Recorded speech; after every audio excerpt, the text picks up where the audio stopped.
I'm a petite woman living alone in a sprawling city, and I'm always on high alert because I know exactly what that can mean for someone like me. I'm cautious, constantly aware of my surroundings and the people in them. Recently, I moved to a new apartment on the 3rd floor at the back of a large complex, a move I was thrilled about since I've always hated the vulnerability of ground floor living. The higher elevation felt safer, more removed from the world below. A few days after settling in, I met my across-the-hall neighbor, Steve. He was tall and lanky, with dark hair and a scruffy attempt at a beard. In our brief encounters, passing each other in the hallway or on the stairs, he seemed polite enough, offering a quick nod or a soft hello. Our interactions never went beyond those fleeting exchanges, and I was fine with that. I kept to myself, and he didn't push for more. That changed one Saturday night. I'd been out with a friend, drinking more than I should have, and she dropped me off at my apartment well past midnight. I stumbled up the stairs, my footsteps loud and clumsy, the kind of racket that could wake the whole building. I was too drunk to care much, but as I reached the 3rd floor landing, Steve's door creaked open. He stood there, silhouetted against the dim light from his apartment, watching me.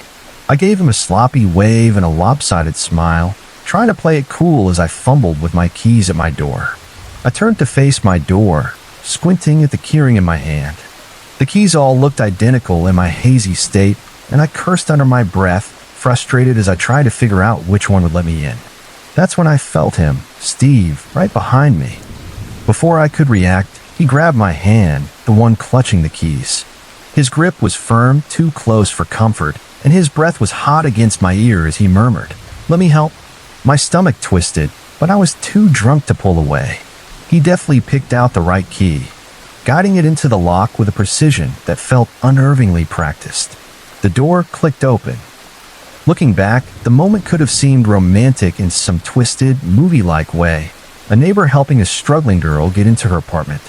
But then he leaned in closer, his face brushing against my hair. I heard him take a deep, shaky breath, his nose buried in my hair, inhaling like he was savoring it. My blood ran cold. Red alarm bells screamed in my head, slicing through the drunken fog.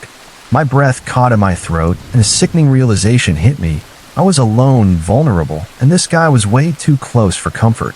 I mumbled a weak, "Oh, thanks," my voice barely audible, and slipped through the door as fast as I could.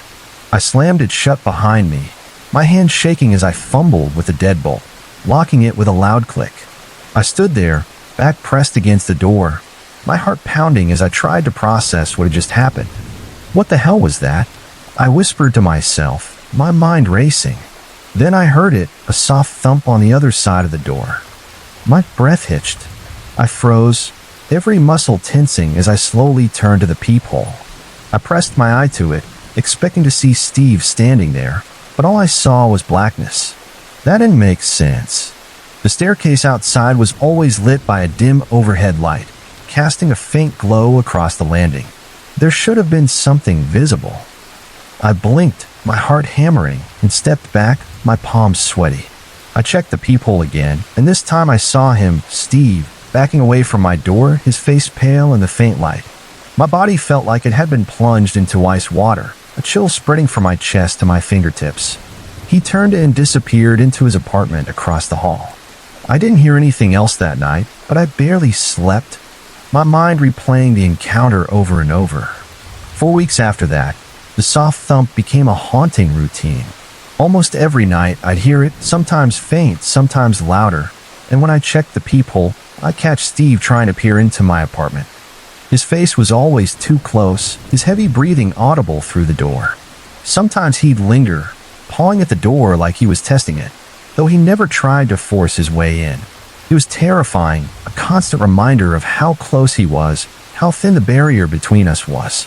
I stopped running into him during the day, as if he was deliberately avoiding me when I wasn't alone or vulnerable. I knew I should have called the police, but the thought of stirring up trouble with a neighbor I'd have to see every day stopped me. I didn't want to live in a constant state of animosity, trapped in my own home with someone who might hold a grudge. 2 weeks ago, Steve moved out. The relief was overwhelming, like a weight lifting off my chest. But the memory of those nights, his breath in my hair, the thumps at my door, the blackness in the peephole, still lingers, a shadow that makes me double-check my locks every time I come home. Back when my two friends and I were stationed at Fort Bliss in El Paso, Texas, we decided a Memorial Day weekend camping trip would be the perfect way to unwind. We packed our gear and headed up to Manjo Peak, just outside Ruidoso, New Mexico, planning to stay for 3 nights.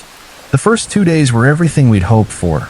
Peaceful, relaxing, filled with the kind of quiet camaraderie that comes from being out in nature with good friends. We hiked, cooked over the fire, and soaked in the crisp mountain air, feeling like we'd escaped the grind of military life. On the first day, as we scouted the campsite for the best spot to pitch our tent, we noticed something odd.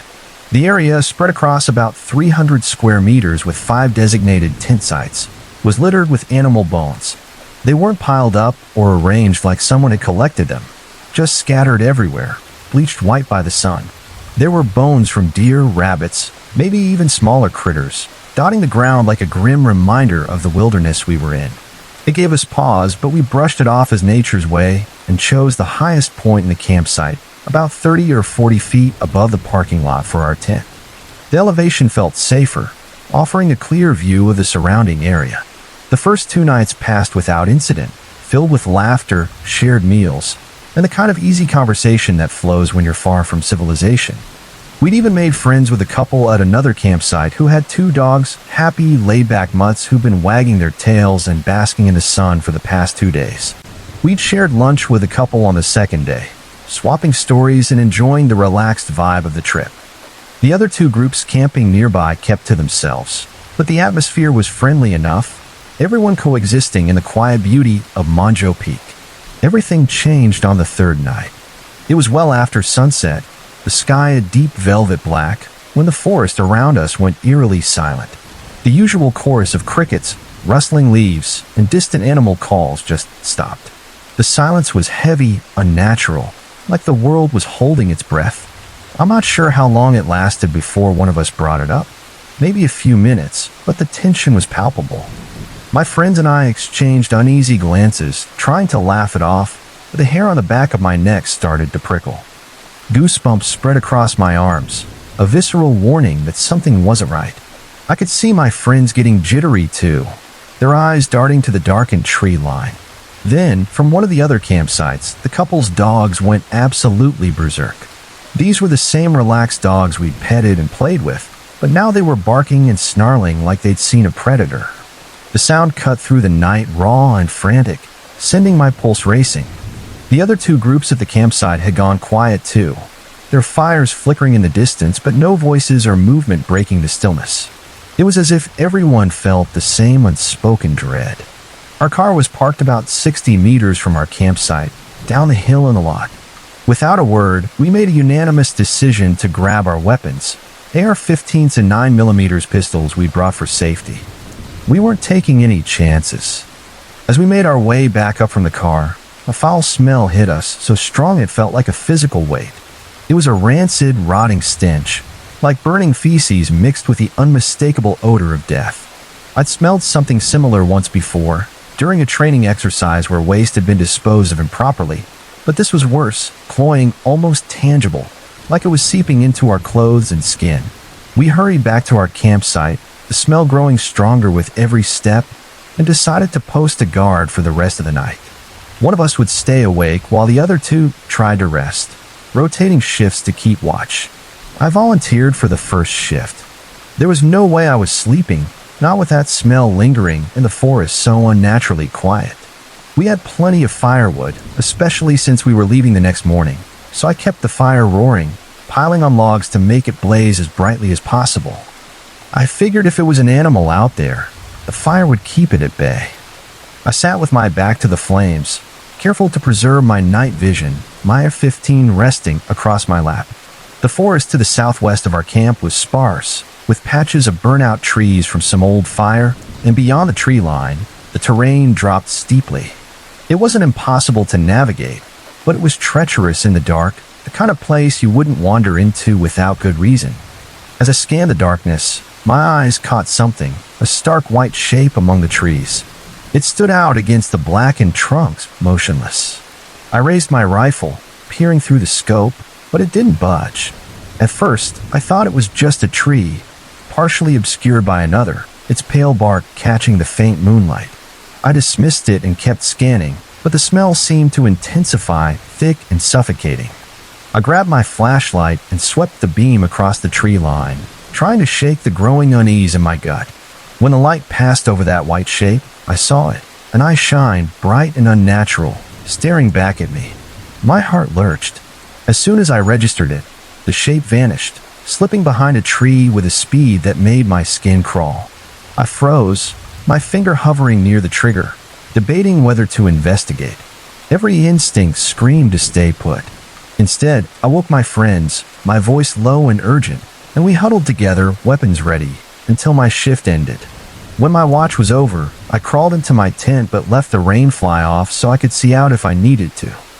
I lay there, clutching my pistol, my ears straining for any sound beyond the crackle of the fire.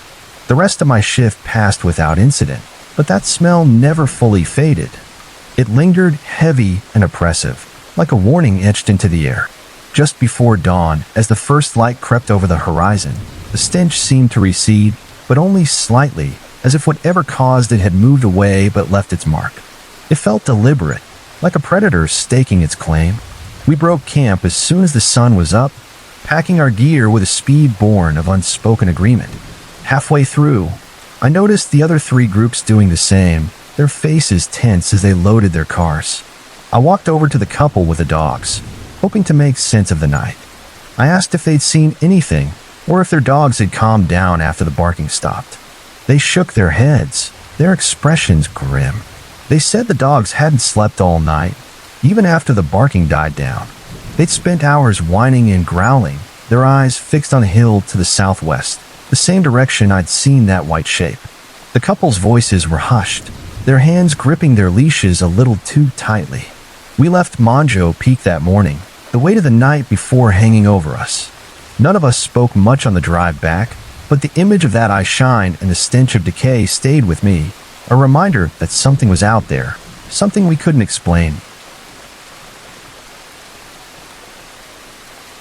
Last spring, I started a part-time summer job at a sprawling, dilapidated building that used to be a country club before it fell into disrepair about a decade ago. The place had an eerie vibe, not because of anything overtly paranormal, but because of its sheer size and state of neglect. The endless hallways, hidden passages, and countless nooks and crannies gave it a labyrinthine feel, like something out of a ghost story. There were half-empty pools, a secret shower room with a sauna, and a tunnel of storage areas connecting the men's and women's bathrooms.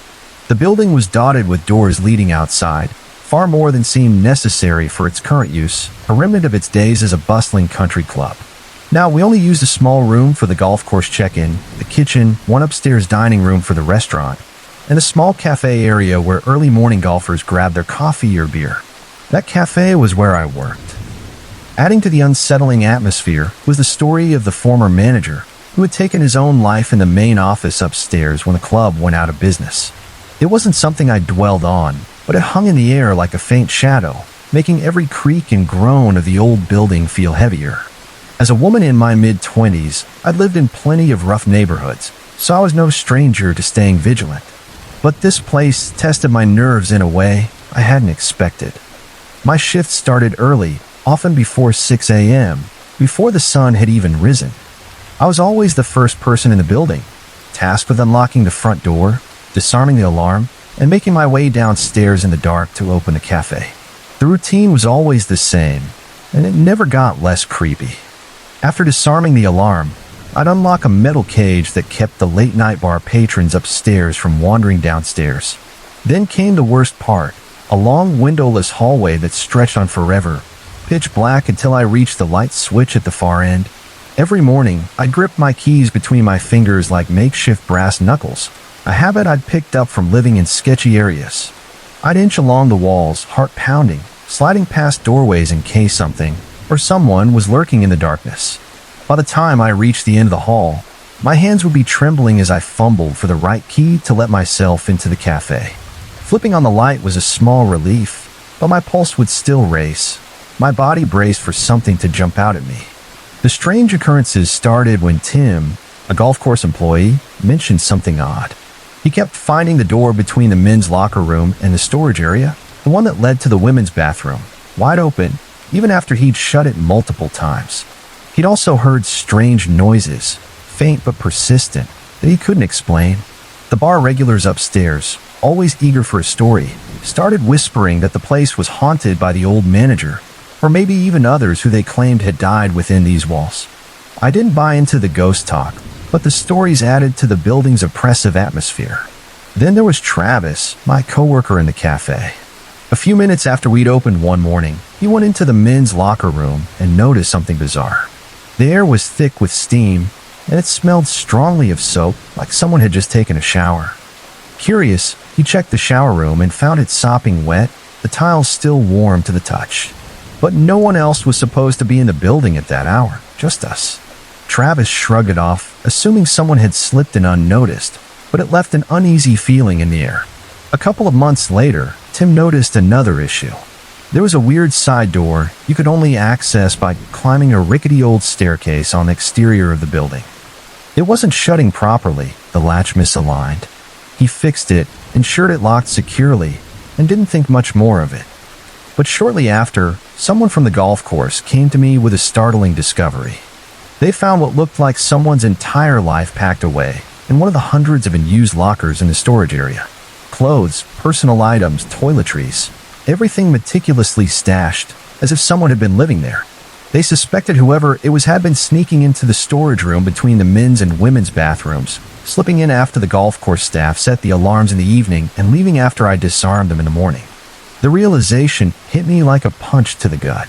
Every morning, as I shuffled blindly down that long, dark hallway, gripping my keys like a weapon, there had been someone hiding behind one of those pitch-black doorways. The thought made my skin crawl, my stomach churning with a mix of fear and violation. I'd been alone in that building, or so I thought, while someone was lurking in the shadows, watching, waiting. A few days later, the situation came to a head. A red-faced, angry man with a bald head and Vietnam-era Army-issued glasses stormed into the cafe. He was puffing with rage, flailing his arms as he screamed about his belongings being thrown out. His voice echoed through the small space, raw and unhinged, as he ranted about his stuff.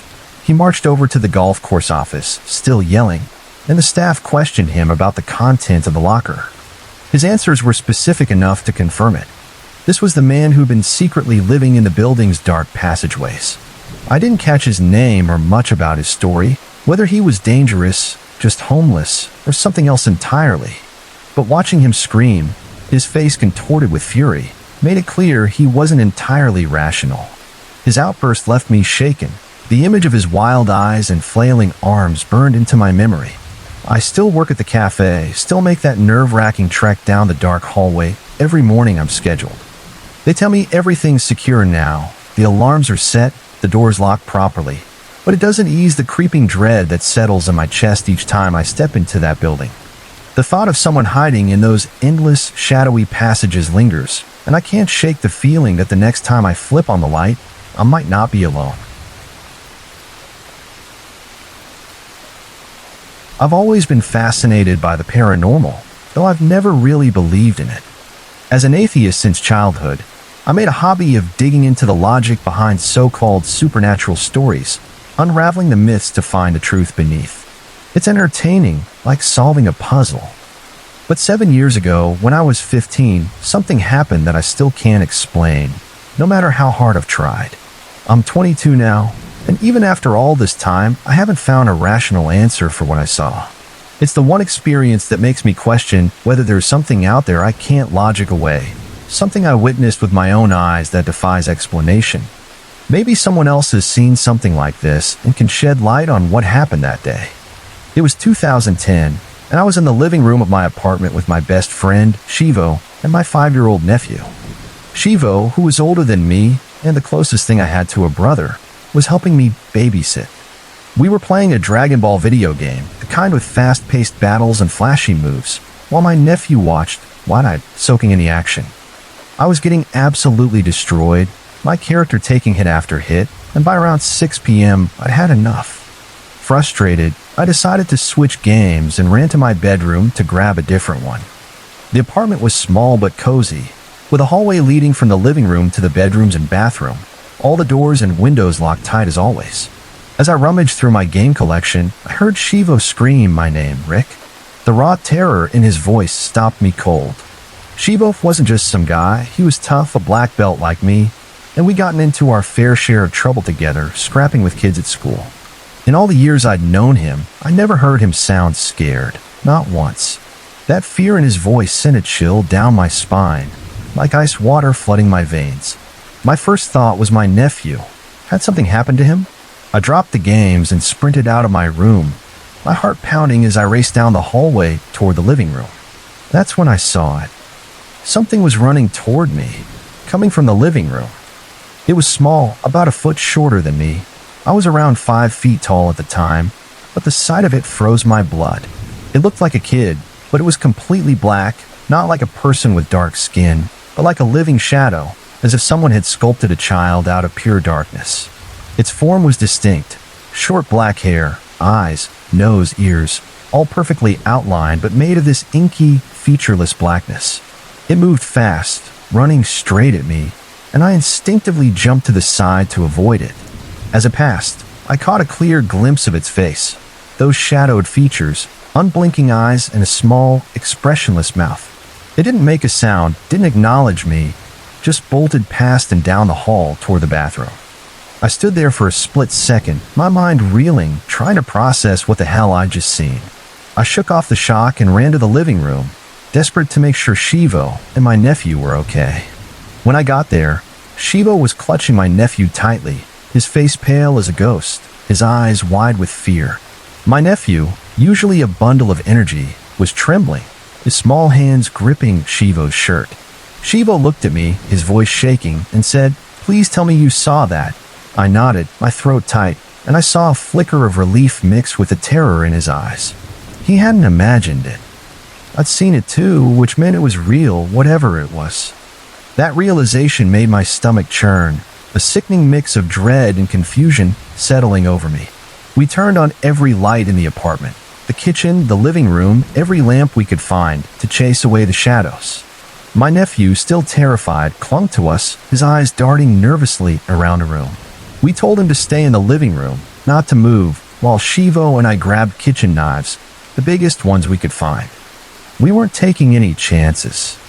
With our makeshift weapons in hand, we moved cautiously down the hallway toward the bathroom, where the shadow kid had run.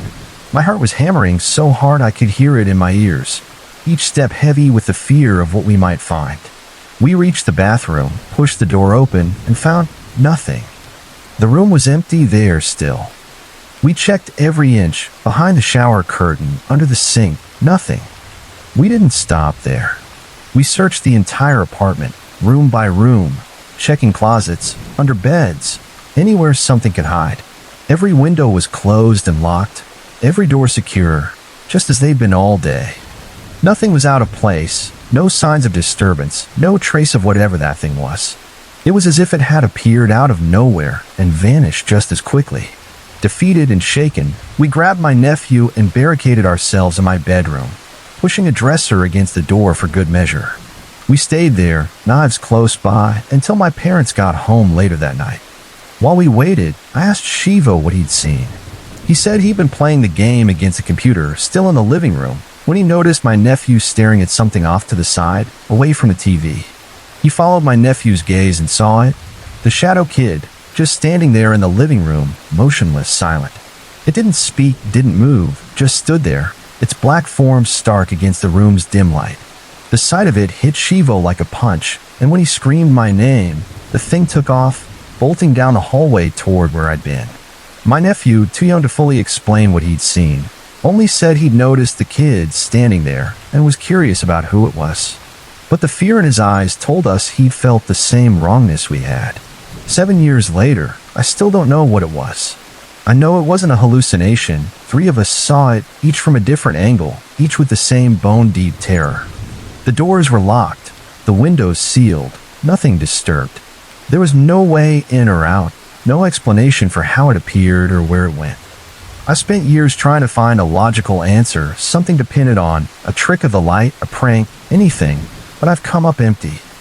Whatever that shadow kid was, it was real, and it left a mark on me that I can't shake. 7 years ago, when I was 16, my life was a complete mess. I won't delve into the specifics, but everything around me felt like chaos, a storm I couldn't escape. Amidst it all, my auntie, my mom's close friend and someone I loved dearly, stepped in like a guardian angel. She saw the hell I was living in and decided to take me away from it. She welcomed me into her home, a simple yet cozy 2-story house in a small town, where I lived with her husband Mr. V, her niece Maria, and one of her sons, Juan. For a while, everything felt perfect, like I'd finally found a place where I belonged. Even though we didn't have much money, I was happier than I'd been in a long time, and slowly things started to fall back into place. My auntie's house was modest but warm, a typical middle-class Mexican home with 2 bathrooms, 4 bedrooms, and all the usual furnishings you'd expect. I had my own room upstairs, a kind gesture from my auntie and Maria, who shared a room so I could have my privacy. Next to my room was their shared bedroom. Downstairs, Mr. V, my auntie's husband, spent most of his days. He was an older man, quiet and reserved, battling a serious illness that slowed him down considerably. He couldn't walk quickly, and my auntie devoted much of her time to caring for him. This detail is crucial, so keep it in mind. Mr. V and I didn't talk much, but he was kind to me, and I was polite in return. He'd pass his days watching TV, reading newspapers, or sitting outside in a plastic chair, soaking up the sunlight. Juan, my auntie's son, was like a brother to me. He was 8 or 9 years older, a big guy, tall and heavy-set, moving slowly because of his weight. He was funny and warm, but he struggled with alcoholism, a problem not uncommon in Mexican households. Despite this, I considered him family, having grown up with him. Maria and I went to school together, and afterward, we'd help my auntie with her work. Life felt good, almost idyllic, until one night changed everything forever. It was an ordinary evening. We had dinner together, chatted a bit, and watched some TV, nothing out of the usual. Around midnight, I headed to my room, exhausted and ready for sleep. My room was spacious, with no closet, just a large rack holding my modest collection of clothes. My school uniform, a pair of jeans, a hoodie, and a few t-shirts.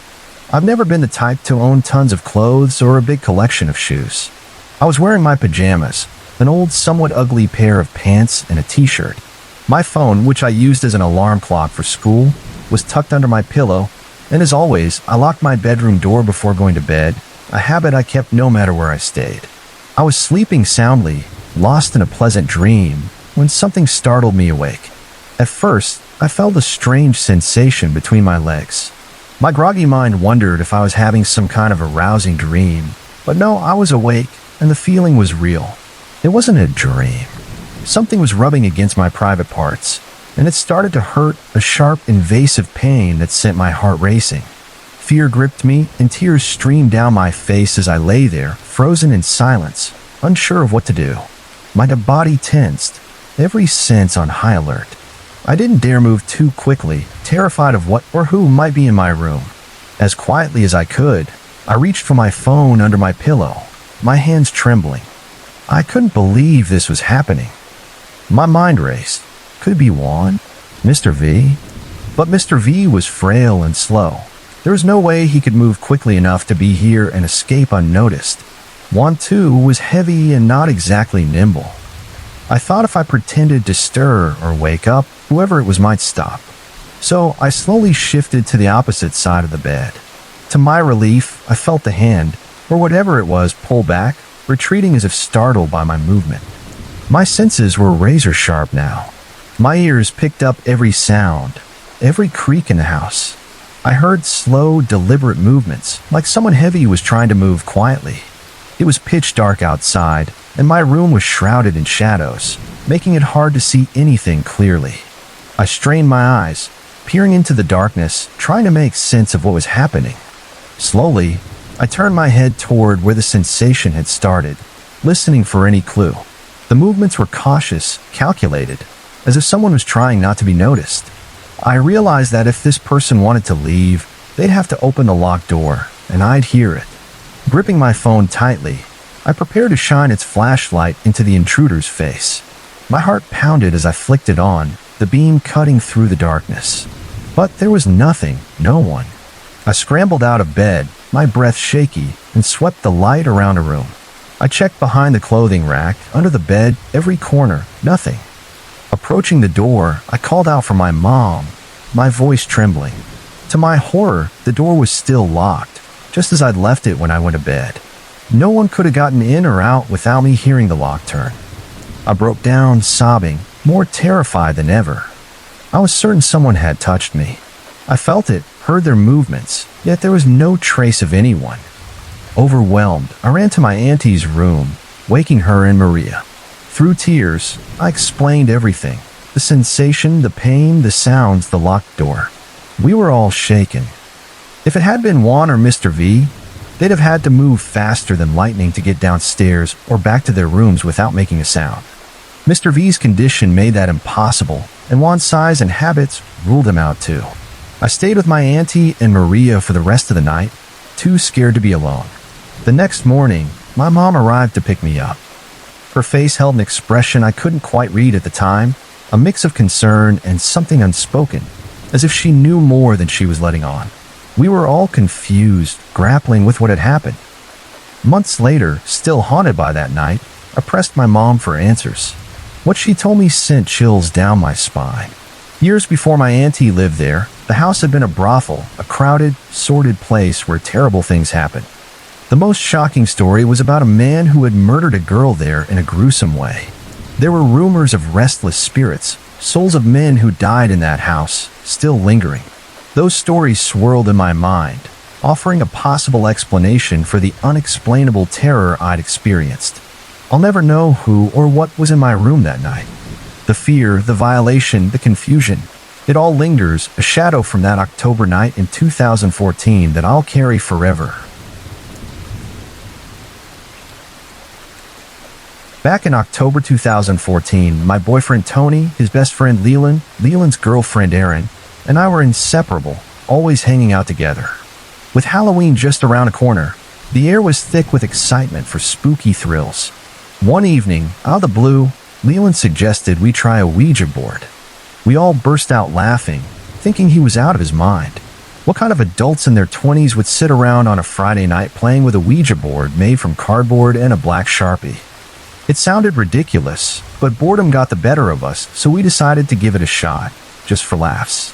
We gathered around the makeshift board, the room dimly lit, the atmosphere light with our skepticism. We started with the usual cliché questions. Is anyone there? Are you an angry spirit? The planchette moved, but it was sluggish, barely inching along. I figured one of us was nudging it, or maybe it was our subconscious at work, moving the piece without us realizing. We shrugged it off and decided to try again the next day, not expecting much. But the next session was when things got seriously weird and fast. We asked again if anyone was there, and the planchette began spelling out a name, Anna, a girl we'd gone to school with who had taken her own life a few years earlier. We froze, staring at each other in stunned silence.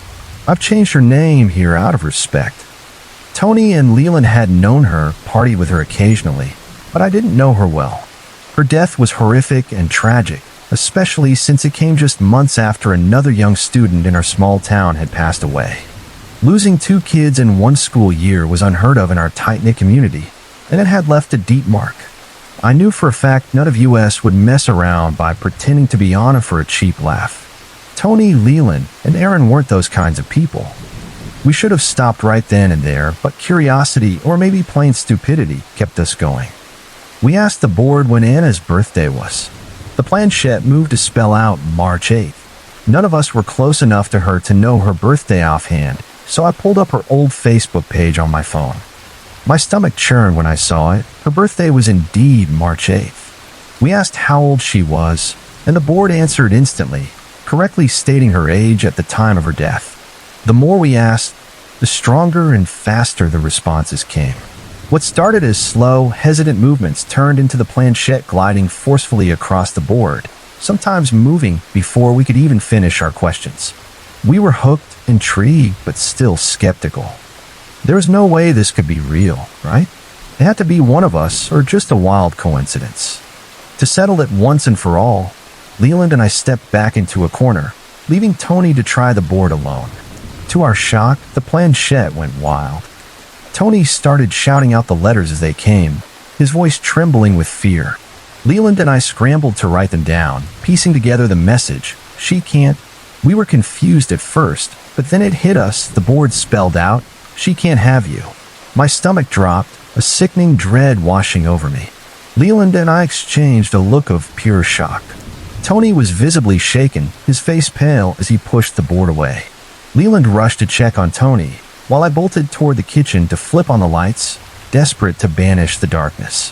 As I turned, something hit me hard on the back of my head.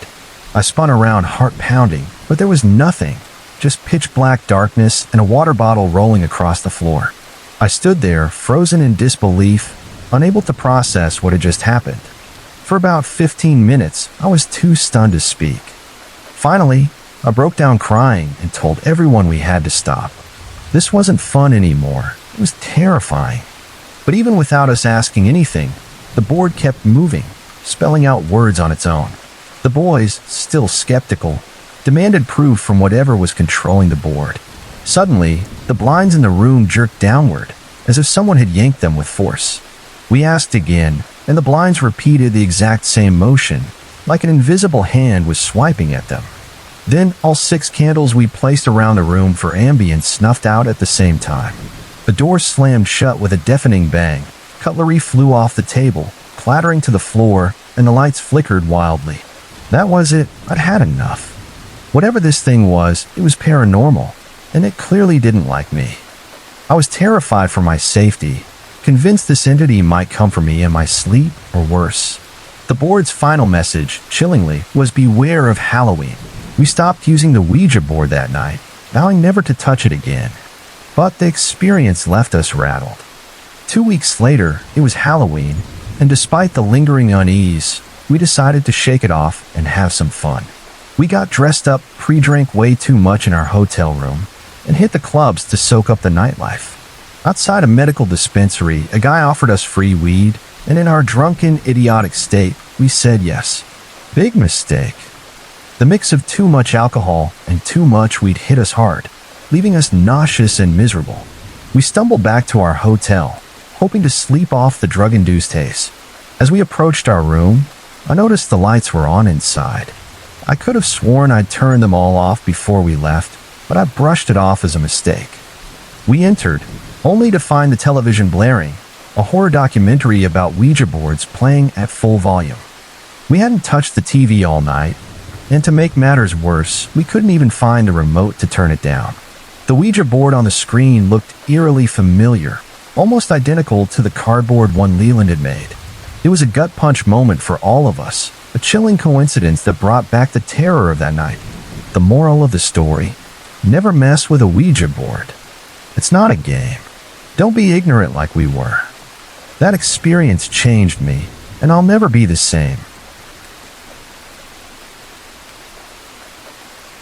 Summertime has always been my favorite season, especially as a photographer.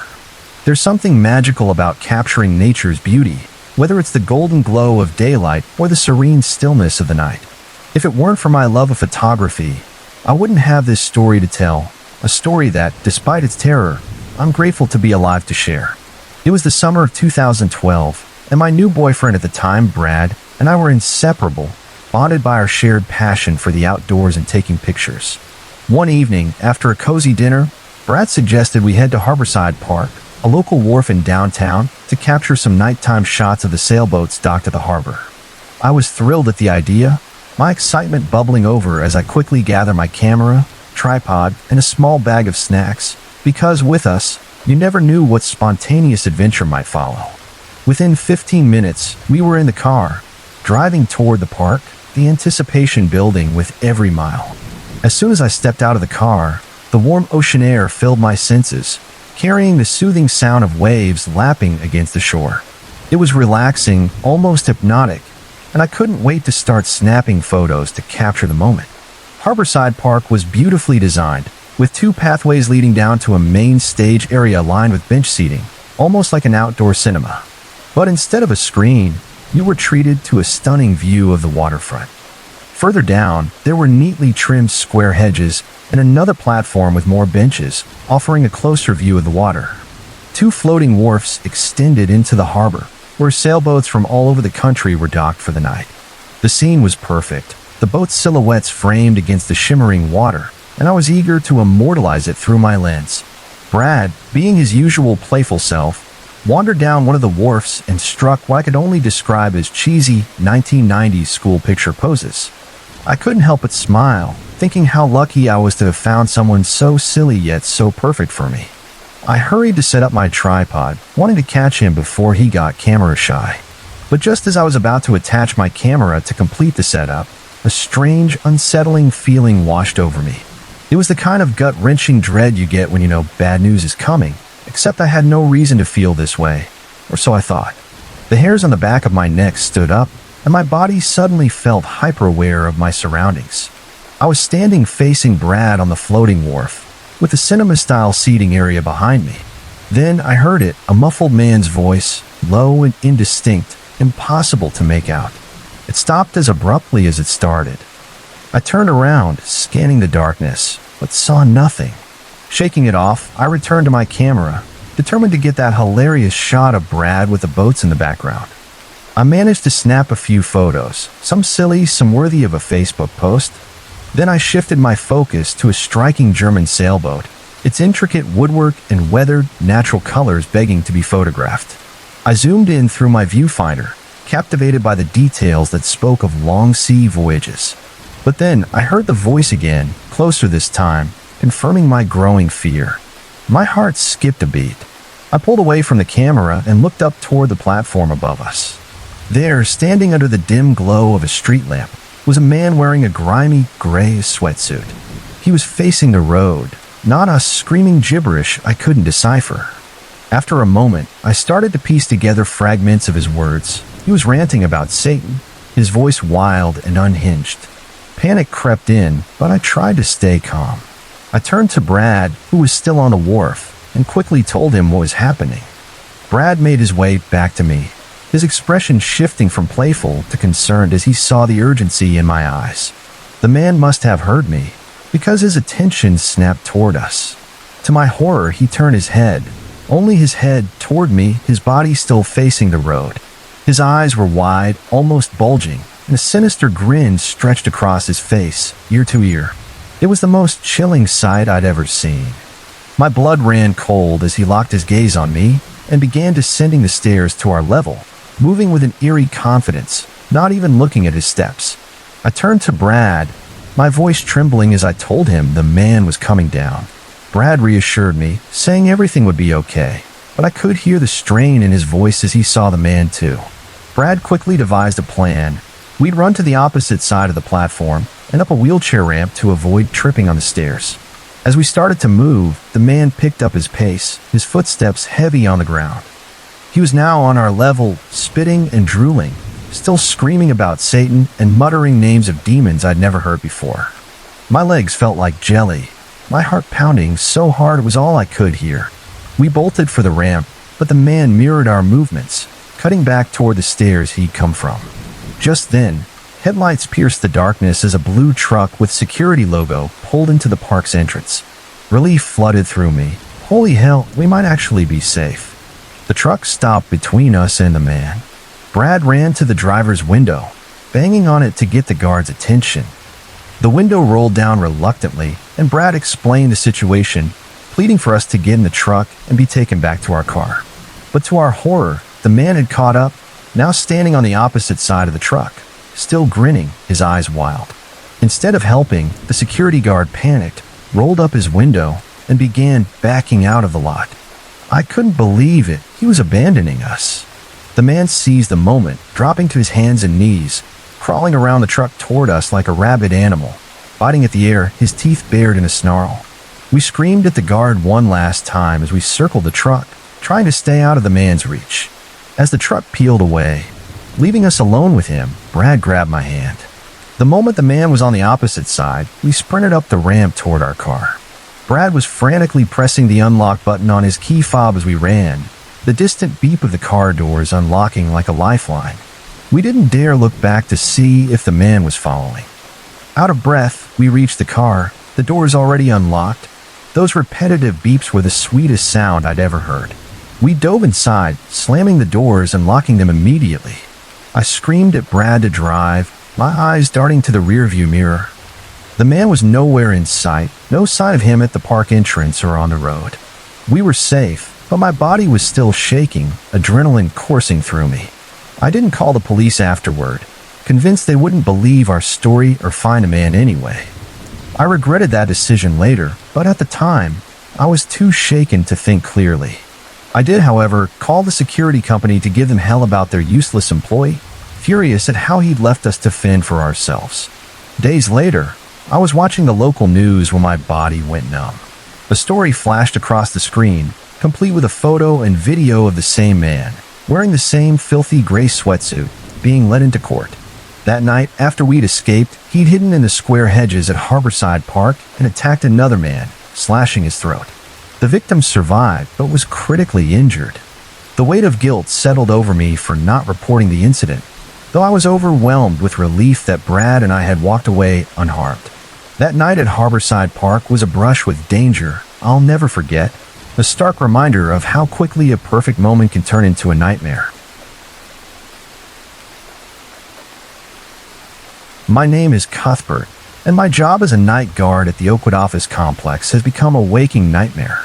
It all began on a Tuesday, under a night so quiet it felt like a heavy blanket pressing down on me. The silence wasn't just an absence of sound, it was a physical weight, thick and oppressive, settling into my bones as I made my usual rounds through the sprawling collection of buildings. The Oakwood complex, with its maze of low-rise structures, always seemed to teeter on the edge of abandonment in the small hours of the morning, its darkened windows reflecting nothing but the occasional flicker of a street lamp. As I passed the east wing, a sudden movement caught my eye. There, just beyond the pool of light cast by a street lamp, stood a figure, tall, featureless, shrouded in darkness and utterly still. My heart lurched, pounding so hard I could feel it in my throat. I froze, my breath catching. "Hey," I called out, my voice sounding thin and reedy, swallowed by the night air. "This is private property. You need to leave." No response. No movement. Just that eerie, unnatural stillness, as if the figure wasn't part of the world but something imposed upon it. My hands trembled as I fumbled for my flashlight, the click of the switch sounding too loud in the quiet. The beam sliced through the darkness, but when it reached the spot where the figure stood, there was nothing. Just empty pavement, bathed in the harsh glow of my light. "Get it together, Cuth," I muttered, dragging a hand over my face, my palm clammy against my skin. "You're seeing things." I tried to convince myself it was a trick of the light, a shadow cast by some stray branch or a flicker of my tired eyes. But deep down, I wasn't so sure. The next night, it happened again. Same spot, same unnatural stillness. This time I approached cautiously, one hand gripping my radio in case I needed to call for backup. My boots scuffed softly against the asphalt, each step deliberate. "Look," I said, trying to inject authority into my voice despite the tremor I felt. "I don't know who you are or what you want, but you can't be here. Leave now, or I'm calling the police." Again, no response. The figure stood like a statue, its presence pressing against my senses in a way I couldn't explain. It felt wrong, inhuman, almost. I got within 20 feet before my nerve broke. Something about that silhouette, its edges too sharp against the night, made my skin crawl. I turned to head back to the security office, intending to call the real cops this time. But when I glanced over my shoulder, the figure was gone, leaving nothing but the empty glow of the street lamp. This pattern repeated night after night. The figure would appear, always in the same spot by the east wing, always vanishing when I got too close or dared to look away. My shifts became something to dread, the long hours of darkness stretching out like a gauntlet I had to run. Sleep eluded me, replaced by a constant state of hypervigilance that left my nerves frayed and my eyes burning. By the end of the week, I couldn't take it anymore. The weight of those sleepless nights and the relentless presence of that figure had pushed me to the edge. I called my friend Ethelred, my voice tight with barely contained panic. "Red, I need your help," I said the moment he picked up, my words spilling out in a rush. "Something's happening at work, and I think I'm losing my mind." There was a long pause on the other end of the line. When Ethelred spoke, his tone was careful, laced with concern. "All right, Cuff, tell me everything." I poured out the whole story, my words tumbling over each other as I paced my small apartment. My eyes darted to the windows every few seconds, half expecting to see that damned figure standing on the street below, its featureless form staring up at me. I told him about the figure, the stillness, the way it vanished without a trace.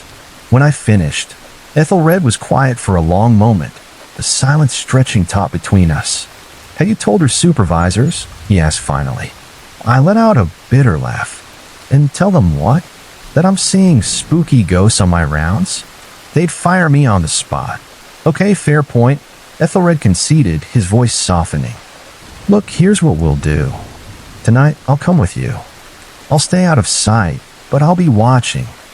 We'll see if we can figure out what's really going on." Relief washed over me, so strong it made my knees weak. "Thanks, Red," I said, my voice thick with gratitude. I was starting to think I was going crazy. "Hey, what are friends for if not to help catch your spectral stalkers?" His attempt at humor fell flat, but I appreciated the effort. It was a lifeline in the dark. That night, knowing Ethelred was nearby steadied my nerves, though my hands still shook as I gripped my flashlight. I began my rounds, eyes straining in the darkness, every shadow a potential threat. For the first hour, everything seemed normal. No sign of the figure. I started to relax, wondering if maybe, just maybe, I'd imagined it all. Maybe the stress of the job, the isolation, the endless nights had finally gotten to me. Then, as I turned the corner toward the east wing, I saw it. There it stood, in its usual spot, a darker shadow against the night. My heart rate spiked, sweat beading on my forehead despite the cool air. I gripped my flashlight tighter, my knuckles turning white. "Okay," I muttered to myself, "you've got backup this time. Let's end this." I approached slowly, the beam of my flashlight trained on the figure. It remained motionless, seeming to absorb the light rather than reflect it, as if it were a void carved into the fabric of reality. "This ends now," I called out, surprised by the steadiness in my voice. "Who are you? What do you want?" No response, no movement, just that unnerving stillness that seemed to mock my courage. I got closer than I ever had before, close enough to make out details, but the more I looked, the less sense it made. The figure's edges seemed to shift and warp, as if it wasn't quite solid, its form flickering like a bad signal. "What the hell are you?" I whispered, more to myself than to the apparition before me. And then for the first time, it moved.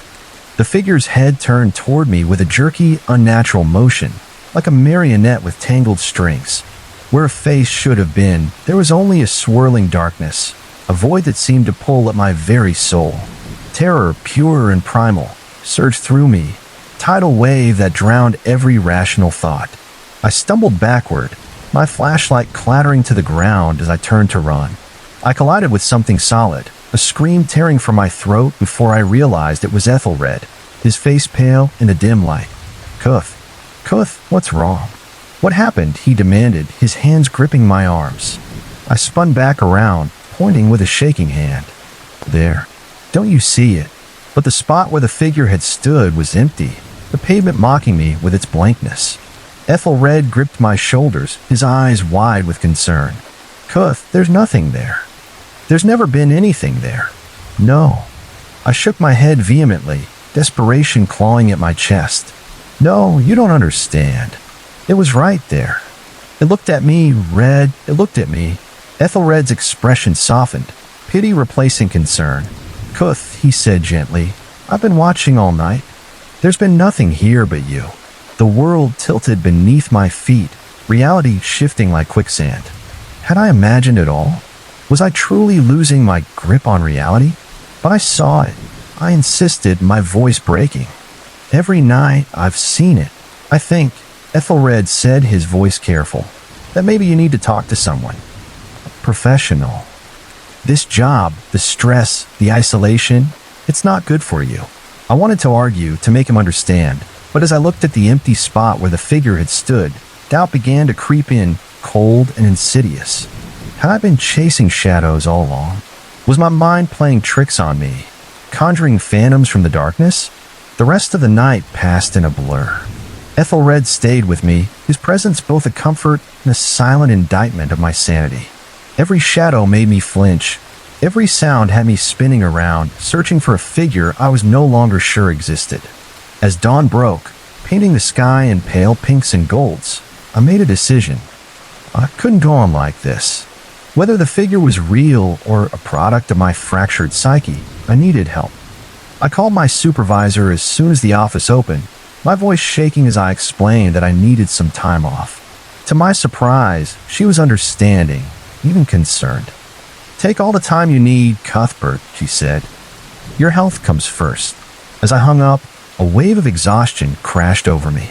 I hadn't truly slept in days, always on edge, always watching. I stumbled to my bed, collapsing onto it fully clothed, my body heavy with fatigue. But as I drifted off, a movement caught my eye. There, in the corner of my bedroom, stood a familiar silhouette, tall, featureless, utterly still. My heart lurched, but I squeezed my eyes shut, willing it to be a hallucination, a trick of my overtired mind.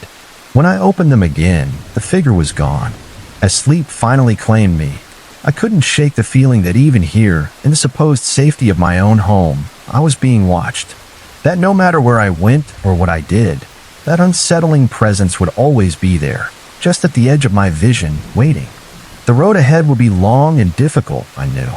Therapy, maybe medication, a complete reevaluation of my life choices. But I was determined to reclaim my sanity, to banish the shadows that haunted me. Because now I understood just how fragile our grip on reality truly is, and how easily it can slip away in the long, dark hours of the night. The wind howled against the hotel window, a relentless icy whistle that had been sneaking under the gap in the frame since I checked in. I was 10 stories up, in a room that was supposed to be a sanctuary during this work trip, but no matter how hard I pushed, twisted, or shoved, the damn window wouldn't close all the way. It was as if someone had wedged it open just enough to let the cold seep in, lingering in the room like an unwelcome guest, chilling the air and settling into my bones. I sat on the edge of the bed, staring at the sliver of darkness beyond the glass. The city lights twinkled in the distance, neon signs blinking like distant stars, and the faint hum of traffic was just audible through the gap, a reminder of the world continuing outside. This was meant to be a simple trip, a few days in a nice hotel, meetings with clients, and a brief escape from the chaos of home. But that gap in the window had been gnawing at my nerves from the moment I arrived. It was past midnight now, and the cold air trickling in carried a sharper chill, raising goosebumps along my arms. I stood, rubbing my hands together to ward off the cold, and crossed the room to the window. Gripping the latch, I felt frustration bubble up as I tried once again to force it shut. It budged half an inch, then stopped, the metal frame groaning with a dull creak. "Come on," I muttered, pushing harder, my voice sharp with irritation. "Just close, will you?" The window didn't move.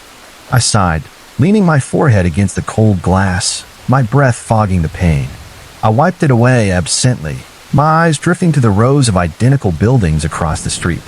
Most of their windows were dark, but one directly opposite mine glowed with a pale, yellow light, spilling into the night. I squinted, trying to see if anyone was moving inside. Nothing, just the flicker of a TV screen, its colors flashing dimly. For some reason, the sight made me feel more alone, as if I were the only soul awake in this sprawling city. A gust of wind slipped through the gap, carrying a faint whispering noise, so soft I almost thought I'd imagined it. But then it came again, like a hushed voice teetering on the edge of comprehension. I leaned closer, pressing my ear against the frame, the cold metal biting into my skin. The wind hissed, and the whisper grew louder, threading through the draft like a needle pulling thread. I pulled back, shivering, the chill settling deeper into my chest. It was probably just the wind, I told myself, caught in the frame the way it sometimes does in old buildings. But it felt wrong, off, like something was trying to get in, something that didn't belong. I shook my head. rubbing my arms for warmth. "It's just a draft," I said aloud, the words sounding hollow in the quiet room. "You're overtired." I grabbed the remote from the nightstand and flicked on the TV, the screen flooding the room with a pale blue glow. Static hissed as I flipped through channels until I landed on an old sitcom rerun, its canned laughter jarring into silence. I tried to let the noise drown out the unease creeping into my bones, sinking into the bed and pulling the blanket over my legs. I must have drifted off at some point, lulled by the repetitive drone of the TV, because the next thing I knew, a sharp metallic clack jolted me awake, slicing through the room like a gunshot. I bolted upright, the blanket tangling around my legs, my heart pounding as I scanned the room, disoriented. The window had swung open just a crack wider than before, enough to let a stream of cold air spill in, biting at my skin. The curtains fluttered softly in the breeze, and I cursed under my breath, stumbling to my feet. "Damn thing," I muttered, crossing the room to shove the window shut with all my weight. "Stupid, broken piece of..." I stopped mid-sentence, my breath catching. On the glass, where my breath had fogged it earlier, there was something new. Smudges, fingerprints, long and narrow, smeared as if someone had dragged their hand down the pane. But they weren't mine. My pulse quickened, cold sweat prickling my skin. There was no way I hadn't seen these earlier, had I? I rubbed my thumb over one of the prints, but it didn't budge. It was on the outside of the window.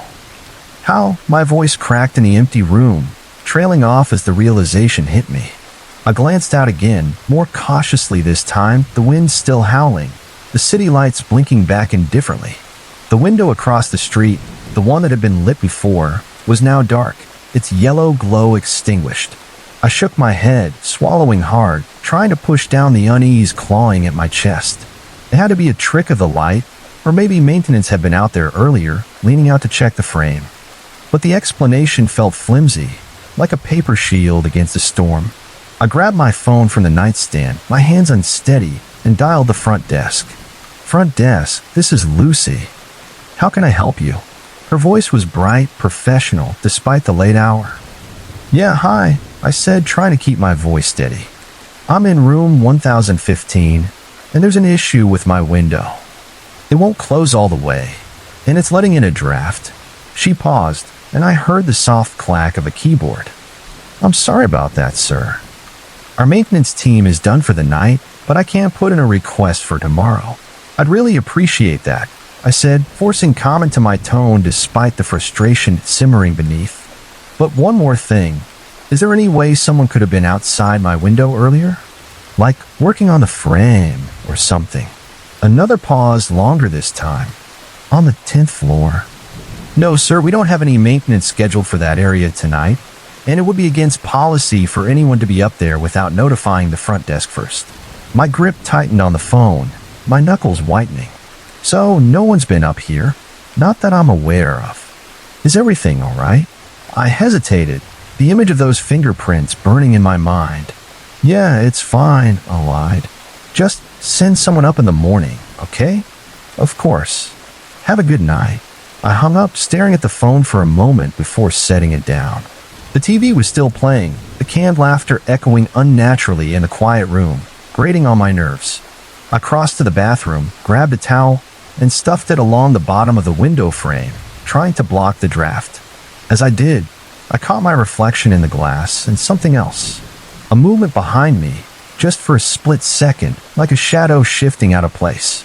I whipped around, my breath catching in my throat, but the room was empty. My heart hammered in my chest, and I stood frozen, scanning every corner. Nothing. I was alone. I blinked hard, forcing myself to breathe, my hands trembling as I tried to convince myself it was just my imagination. But every nerve in my body screamed that something was wrong. The next few hours were restless. I lay in bed, staring at the ceiling, trying to ignore the hiss of the wind and the faint whispering draft that seemed to slip through the towel. Sleep tugged at me, but every time I closed my eyes, the image of those fingerprints, that fleeting shadow, played behind my eyelids. It was nearly 3 in the morning when I heard it again, a faint tapping like fingernails rapping against the glass. I shot upright, the room spinning as I turned toward the window. There, on the other side of the glass, something moved, a shift. barely perceptible in the darkness. I leaned forward, my heart thudding so hard I thought it might burst, and squinted into the night. A face, pale, almost blending into the darkness, stared back at me, its eyes unblinking, locked on mine. I scrambled back, my body slamming into the headboard with a jolt of pain that barely registered. What the? My voice caught, words failing me. The face didn't move, pressed against the glass, its lips parted slightly as if whispering something I couldn't hear. I grabbed the lamp from the nightstand, my hand shaking so badly I nearly dropped it, and held it up like a weapon. "Who's there?" I shouted, my voice cracking with panic. But the face didn't move. It just stared, its eyes boring into me with an intensity that made my skin crawl. Then slowly a hand rose, long fingers dragging down the glass, leaving foggy streaks that mirrored the smears I'd seen earlier. I lunged for the light switch, flooding the room with bright, artificial light. The face vanished, the window empty once more, but the fingerprints, the smears, remained, stark against the glass. My chest tightened, my breath coming in short, ragged gasps as I forced myself to stay calm. My hands trembled as I fumbled for my phone again, dialing the front desk with shaking fingers, pacing the room to keep from collapsing. "Front desk, this is Lucy," came the familiar voice, now tinged with concern. "Someone's outside my window," I said, my voice barely holding steady. "I don't know how, but someone's there." "They were." She cut me off, her tone sharp. "Sir, that's not possible. You're on the 10th floor. I'm telling you, someone was just there." I snapped, my eyes locked on the smears on the glass. "I saw them." There was a pause, heavy with skepticism. "Sir, I think you should stay in your room and keep the door locked. I'll notify security. Please, just send someone up now," I said, my voice breaking.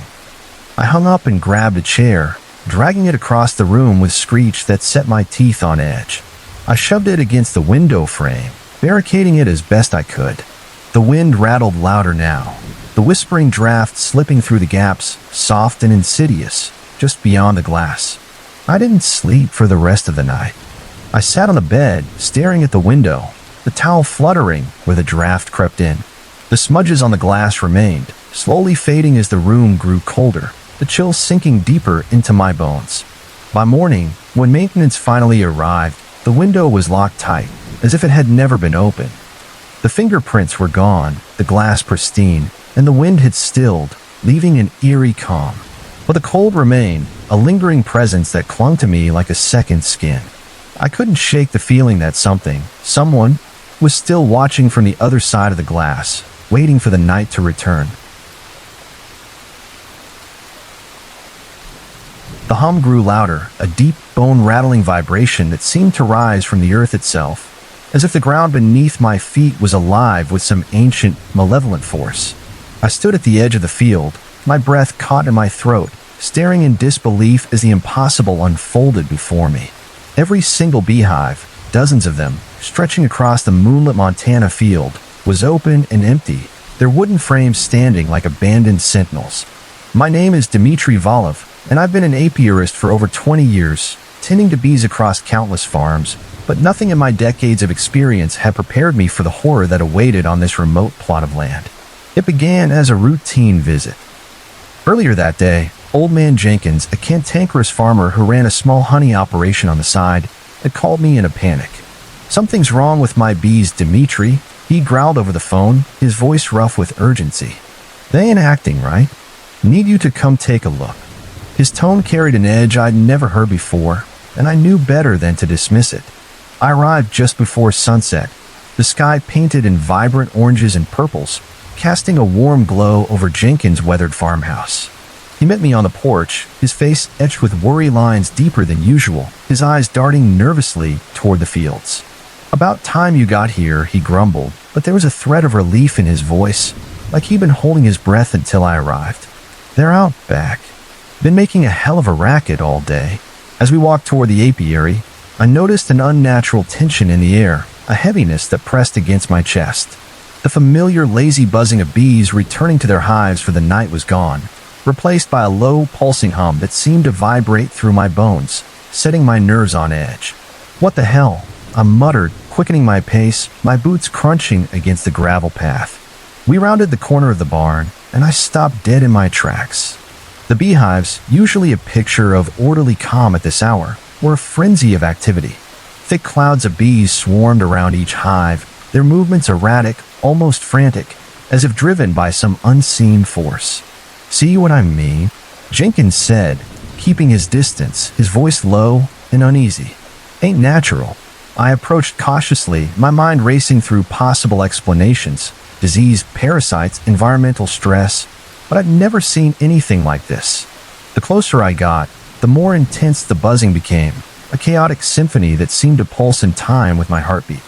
The bees were moving in unison, forming intricate, almost hypnotic patterns in the air, their wings catching the fading light. It was beautiful and terrifying, a dance that felt both alive and alien.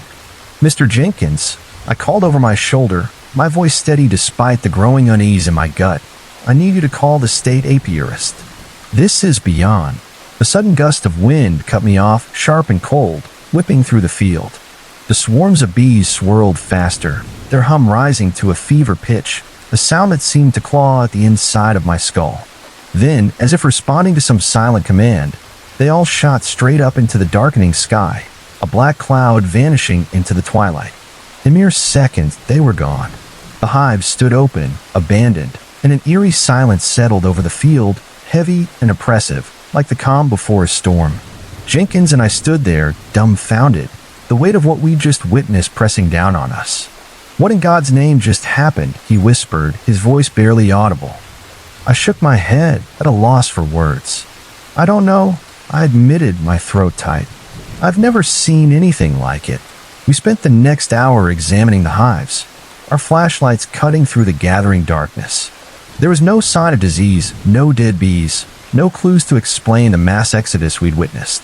The wooden frames were intact, the honeycombs undisturbed, but the absence of the bees left a void that felt wrong, unnatural. As night fell, Jenkins reluctantly headed back to the house, his shoulders slumped. "You're welcome to stay the night," he offered, his voice gruff but kind. "Got a spare room if you want to keep an eye on things." I nodded, grateful. The thought of driving back to town in my shaken state wasn't appealing, and I wanted to be here when the bees returned. After a tense dinner of reheated stew and stale bread, during which neither of us spoke much, I retired to the guest room. Sleep eluded me, my mind replaying the bizarre events of the evening, the hum still echoing in my ears. I tossed and turned, the creaky bed frame groaning beneath me, until just past midnight, when I heard it again. That hum, but different this time, deeper, more resonant, like the growl of some ancient machine. I was out of bed in an instant, grabbing my flashlight and rushing outside, the cold night air biting at my skin. The sight that greeted me will haunt me for the rest of my days. The beehives were open, just as we'd left them, but now in the pale moonlight, I saw movement. Streams of what I thought were bees poured into the hives, their bodies glinting with an odd silvery sheen that caught the light in a way no insect should. I approached slowly, my flashlight beam trembling in my hand as it cut through the darkness. As I got closer, my breath caught in my throat, a cold dread settling in my chest. These weren't bees. They were something else, metallic, with too many legs and glowing red eyes that pulsed faintly in the dark. They moved with a mechanical precision, filing into the hives in perfect formation, like soldiers marching to an unseen drum. I stumbled backward, my mind reeling, struggling to process what I was seeing. What were these things? Where had they come from? And where were Jenkins' real bees? A twig snapped behind me, and I whirled around, my heart pounding so hard I thought it might burst. Jenkins stood there, his face pale in the moonlight, his eyes wide with terror. "You see him too?" he asked, his voice barely above a whisper. I nodded, unable to form words, my throat dry as sandpaper. Jenkins took a shaky step forward, his gaze fixed on the hives. "What are they, Dimitri? What the hell is happening to my bees?" Before I could answer, a sharp pain shot through my ankle, like a needle piercing my skin. I looked down to see one of the metallic creatures crawling up my leg, its legs digging into my flesh with a burning intensity. Panic seized me, and I tried to brush it off, but it clung tightly, its grip unrelenting. I stumbled backward, frantically swatting at my leg as more of the things emerged from the tall grass, swarming toward us with single-minded purpose, their red eyes glowing like embers in the dark. "Run!" I shouted at Jenkins, my voice raw with fear. "Get back to the house." We turned and fled, the alien hum growing louder behind us, a relentless drone that seemed to chase us across the field. I could feel more of the creatures crawling on me, their touch burning like fire, each step sending jolts of pain through my body. Jenkins was a few steps ahead, his labored breathing punctuated by curses and grunts of pain as he swatted at his own legs. We burst through the farmhouse door, slamming it shut behind us, our chests heaving. Jenkins immediately began boarding up the windows, grabbing planks from a pile in the corner and hammering them into place with trembling hands. I searched for something to treat our wounds, my mind racing as the burning sensation from the stings grew more intense. "Phone," I gasped, clutching my ankle where the pain throbbed. "We need to call for help." Jenkins shook his head, his face grim. "Line's dead. Has been since sundown." A chill ran down my spine, colder than the night air. "Your cell phone?" "No service," he said, meeting my eyes, fear etched into every line of his weathered face. "We're on our own, son." The gravity of our situation sank in, heavy and suffocating. We were miles from the nearest neighbor, trapped in an old farmhouse with God knows what lurking outside, and we were injured, the burning from the stings spreading like wildfire through our bodies. I found an old first aid kit in a kitchen cabinet, its contents worn and faded, and began cleaning our wounds. The stings were unlike anything I'd ever seen, small, perfectly circular punctures surrounded by angry red flesh that pulsed with pain. As I dabbed antiseptic on Jenkins' arm, I noticed something that made my blood run cold. "Mr. Jenkins," I said, trying to keep my voice steady. "Look at this." Beneath his skin, barely visible, was a metallic glint, something moving under the surface, writhing like a living thing. Jenkins yanked his arm away, his face contorting in a mixture of pain and horror. "Get it out," he yelled, his voice cracking with desperation. "For God's sake, get it out." I grabbed a pocket knife from the kitchen drawer, my hand shaking as I sterilized the blade with a lighter, the flame flickering in the dim light. Jenkins gritted his teeth, nodding for me to proceed, his eyes wide with fear. Taking a deep breath, I made a small incision over the moving lump, blood welling up instantly. Jenkins hissed in pain but held still, his knuckles white as he gripped the edge of the table. Using tweezers, I carefully probed the wound, my heart pounding. What I pulled out defied explanation. A tiny metallic creature, smaller than the ones outside, partially formed, its body gleaming with an unnatural sheen. As soon as it hit the air, it began to grow, its limbs unfolding like some nightmarish origami, its red eyes flickering to life. I dropped it in shock, and it scuttled across the floor with impossible speed. Jenkins stomped on it with his boot, grinding it into the floorboards until it stopped moving, its metallic body crunching under the pressure. We stared at each other, the reality of our situation sinking in like a stone. These things weren't just attacking us, they were trying to replicate, to spread, burrowing into our flesh like parasites.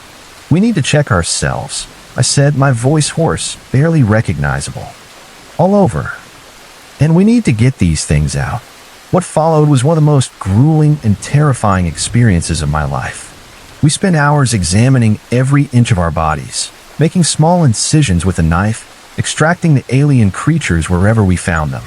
Each one we removed seemed to grow faster than the last, their bodies unfolding and twitching as they hit the air.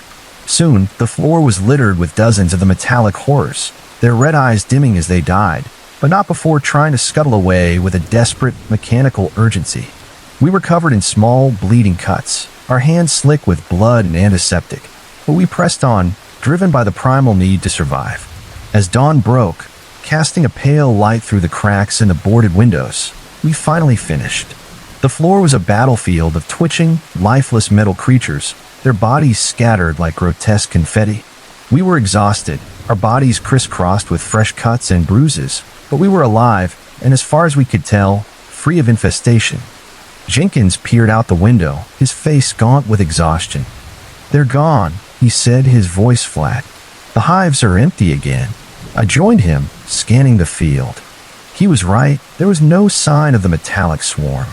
The beehives stood open and abandoned, just as they had the evening before, their wooden frames silent in the morning light.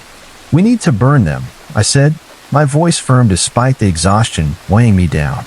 "All of them. And then we need to warn people." Jenkins nodded grimly, his eyes haunted. "Who's going to believe us, though? Hell, I lived through it, and I can barely believe it myself." I looked down at my arms, crisscrossed with fresh cuts, the lingering burn of 100 tiny wounds pulsing beneath my skin. The pile of lifeless metal creatures on the floor gleamed faintly in the dawn light, a testament to the nightmare we'd endured. "They'll have to believe us," I said, my voice steady with resolve. "Because if they don't, if these things spread—" I couldn't finish the thought, the implications too vast, too terrifying to articulate. As we stepped outside, the morning sun warm on our faces, I was struck by how normal everything looked. Birds chirped in the trees, a gentle breeze rustled the grass, and the fields stretched out before us, serene and untouched. It was as if the horrors of the night had been nothing but a shared nightmare, a fleeting delusion. But the pain in my body, the sting of my wounds, told a different story. Whatever had happened here, whatever these things were, our ordeal was far from over. As Jenkins went to fetch gasoline for the hives, I pulled out my phone. It screamed dark with no signal, just as he'd said. But I opened the voice recorder anyway, my hands still trembling from night horrors. Someone needed to know what had happened here, what might still be happening. "My name is Dmitry Volov," I began, my voice rough with exhaustion. "I'm an apiarist, and I'm about to tell you something that will sound impossible, but I swear on my life, every word is true." The story spilled out of me, every terrifying detail etched vividly in my mind. The swarming bees, the metallic creatures, the burning pain of their stings, the desperate fight to survive. As I spoke, I watched Jenkins douse the hives with gasoline, the sharp smell filling the air. Soon, they would burn, consuming any evidence of the nightmare we'd endured. But deep down, I knew this was just the beginning. Those things, whatever they were still out there, waiting, growing, spreading. And we were the only ones who knew. The first time my phone rang with my own number on the caller ID, I laughed it off as a glitch, a quirky malfunction of modern technology. By the third call, a chill had settled deep in my bones, a cold dread that wouldn't let go. After a week, I was convinced I was living in a waking nightmare. My name is Ethel, and my own voice has become my tormentor, a relentless shadow that knows my every move, my every thought. It began on a Wednesday evening as I was preparing dinner in my small apartment kitchen. The rhythmic chopping of vegetables, carrots, onions, celery, was a soothing counterpoint to the stress of the day, a way to ground myself after hours of meetings and deadlines. The shrill ring of my phone cut through the quiet, jarring me from my focus. I reached for it absently, my eyes still on the cutting board, expecting a colleague or a friend. But a double take at the screen made me pause. The caller ID showed my own name, my own number. "That's odd," I muttered, a mix of curiosity and unease stirring in my chest as I answered. "Hello." Silence greeted me, broken only by a faint, staticky breathing that seemed to hum through the line. I frowned, about to hang up, when a voice spoke. My voice, unmistakable and eerily calm. "Hello, Ethel. Busy day, wasn't it?" That meeting with Johnson was particularly stressful. The knife clattered from my suddenly numb fingers, hitting the counter with a sharp clank. My heart pounded, a cold sweat breaking out on my skin. "Who is this?" I demanded, my voice shaking with a mix of fear and anger. "How do you know about my meeting?" A soft laugh came through the phone, unsettlingly familiar, like listening to a recording of myself but twisted somehow. "I know everything about you, Ethel." "I am you." The line went dead, leaving a deafening silence in its wake. I stood frozen, the phone still clutched to my ear, my heart racing so fast I could feel it in my throat. It had to be a prank, right? Some elaborate voice mimicry software, maybe a hacker with too much time on their hands. But how did they know about my day, about the meeting with Johnson that had left me drained and frustrated? I tried to shake it off, to return to the normal rhythms of my evening, chopping vegetables, stirring the pot. But the unease lingered, a shadow that refused to fade. Sleep eluded me that night, my mind racing with possibilities, each more unsettling than the last. Was someone watching me? Listening? How could they know so much? The next day passed in a haze of paranoia. I jumped at every notification, scrutinized every caller ID, half expecting my own number to flash across the screen again. But nothing out of the ordinary happened, and I began to wonder if I'd imagined the whole thing, if stress had finally pushed my mind to the edge. Then, as I was driving home from work, the city lights blurring past my windshield, my phone rang again. My number. My name. My fingers trembled as I answered, putting it on speaker to keep my hands on the wheel. Who are you? What do you want? I demanded, my voice sharper than I intended. Oh, Ethel. My own voice sighed, tinged with a mocking disappointment that made my skin crawl. I told you I'm you. And right now, I want you to know that you really shouldn't have cut off that delivery truck back there. Very unsafe driving. I slammed on the brakes, pulling over to the shoulder of the road as my breath came in short, ragged gasps. My eyes darted to the rearview mirror, half expecting to see someone watching me from the shadows. How could they know I'd cut off that truck? It had happened just minutes ago, a split-second decision born of frustration in rush-hour traffic. Stop this, I pleaded, hating the quiver in my voice. Just tell me what you want. I want you to understand. My voice replied, its tone cryptic, almost amused. I'll be in touch. The calls continued, day after day. Always from my number, always in my voice, always with intimate knowledge of my activities. It recounted conversations I'd had in empty rooms, thoughts I'd never spoken aloud, moments I was certain no one could have witnessed. I changed my phone number. The calls came to the new one within hours. I bought a burner phone, a cheap disposable thing, thinking it would be untraceable. Within hours, it rang with my original number. I turned off my phone entirely, hoping to cut off the connection, but then the landline in my apartment began to ring, my name flashing on the caller ID. Sleep became a distant memory, replaced by a constant state of dread. I stopped answering my phone, stopped talking to friends and coworkers, my world shrinking to a prison of paranoia. Was someone watching me? Listening to my every word? Somehow reading my thoughts? After a week of this torment, I couldn't take it anymore. I broke down and called my best friend, Idra. Burr, I said as soon as she answered, my voice cracking with desperation. I need help. Something's happening, and I think I'm losing my mind. There was a pause on the other end of the line, the kind that told me she was weighing her words carefully. When Idra spoke, her tone was gentle, but laced with concern. All right, Ethel, take a deep breath and tell me everything.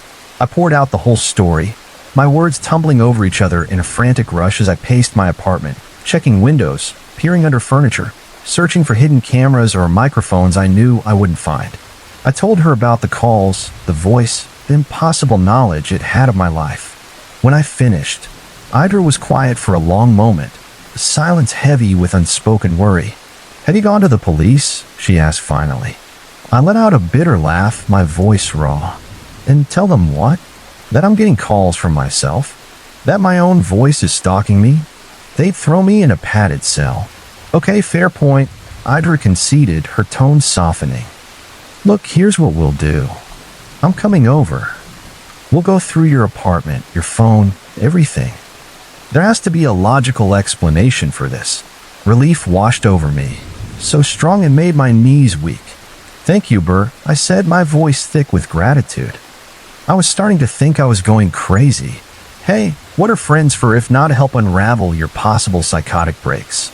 Her attempt at humor fell flat, but I appreciated the effort, a small anchor in the storm of my fear. An hour later, Idra arrived, her face set with determination, a bag slung over her shoulder filled with electronics I couldn't even name, scanners, cables, a laptop bristling with ports.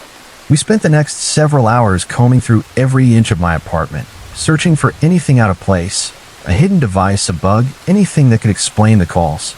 I don't understand, Idra muttered, running a scanner over my phone for the third time, her brow furrowed in frustration.